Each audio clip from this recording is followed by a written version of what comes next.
একবার মন ভেঙে গেলে যতই জোড়া লাগে দাগ কিন্তু থেকেই যায়। আমাদের সম্পর্কটা ছিল 6 বছরের, অনেকটা সময় দুজন একসাথে পার করছি। আর এত সময়ের মধ্যে অনেক চড়াই উতরাইও পার করতে হয়েছে দুজনকে। আমাদের দুই পরিবার যখন আমাদের সম্পর্কের কথা জানে তখন অনেক বড় ঝামেলা হয়। তারপর আমার পড়ালেখা বন্ধ করে দেয় আমার ফ্যামিলি, আমাকে ঢাকা পাঠায় দেয় আমার এক ভাইয়ের কাছে। সেখানে একটা চাকরিতে ঢোকাই দিল। একটা সময় ওর বড় ভাই আমাদের রিলেশনের ব্যাপারে সব জেনে যায়। তারপর ওকে অনেক মারধর করে। আর এর ভিতরে আমি গ্রামে যাই ওর সাথে দেখা করতে। তারপর ওর বড় ভাই আমাকেও ধরে পাড়ার ছেলেদের দিয়ে অনেক মারধর করে। এত কিছুর পরেও আমাদের যোগাযোগ কখনো বন্ধ হয়নি। আমাকে ভীষণ রকম ভালোবাসতো আর আমিও ওকে অনেক ভালোবাসতাম। আর ও আমাকে সবসময় একটা কথাই বলতো, জীবনে যা কিছুই হয়ে যাক না কেন আমি তোমাকে না হারাতে পারবো না। তারপরও ওর আপুর বাসায় যায় আর ওর আপু ওর কাছ থেকে ফোনটা নিয়ে নেয়। আর আমাকে বলে তুই আর ওকে কোনো ফোন দিবি না, এই বলে সিমটা বন্ধ করে দেয়। অনেকটা সময় পার হয়ে গেছে, আমি ওর কোনো খোঁজ পাচ্ছি না। তারপর আমার এক বান্ধবীর মাধ্যমে জানতে পারলাম ওর বিয়ে হয়ে গেছে। প্রথমে বিশ্বাস করতে পারিনি, কিন্তু পরে জানতে পারলাম হ্যাঁ সত্যিই তার বিয়ে হয়ে গেছে আরো 7 দিন আগে। আর আমি জানিও না।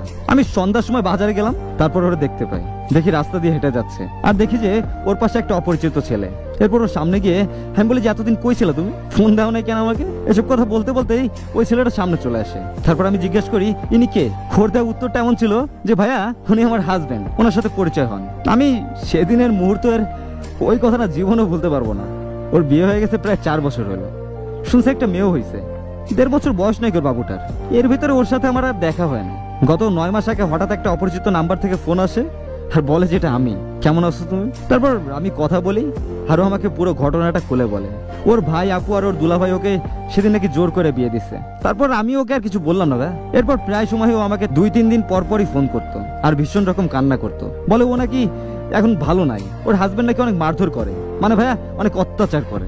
এরপর ওর বিয়ের কিছুদিন পর ও জানতে পারে ওর হাজবেন্ডের নাকি এর আগে অন্য এক জায়গায় একটা বিয়েও হয়েছে। তারপর ডিভোর্স হয়ে গেছে, ওনার নাকি একটা 4 বছরের ছেলে বাচ্চাও আছে। ভাইয়া আমাকে এখনো নাকি অনেক ভালোবাসে আর আমাকে এখন বিয়েও করতে চায় ওর হাজবেন্ডকে ডিভোর্স দিয়ে। ও নাকি আমার এখানে চলে আসবে। প্রায় এই 9 মাস আমাকে ও সময় পেলেই ফোন করে, এখনো আমাদের কথা চলতেই থাকে। এখন ভাইয়া সত্যি আমি কিছু বুঝতে পারতেছি না যে আমি কি করব। তারপর পরিবারকে ভালো রাখতে হবে, কারণ পরিবারের বড় ছেলে আমি। এসব নিয়ে আমি আগের থেকে আর বেশি ডিপ্রেশনে আছি ভাই। প্রতিনিয়ত আমাকে তিলে তিলে শেষ করে দিচ্ছে এসব কষ্ট। বুঝে উঠতে পারতেছি না যে ভাই আমি আসলে কি করব।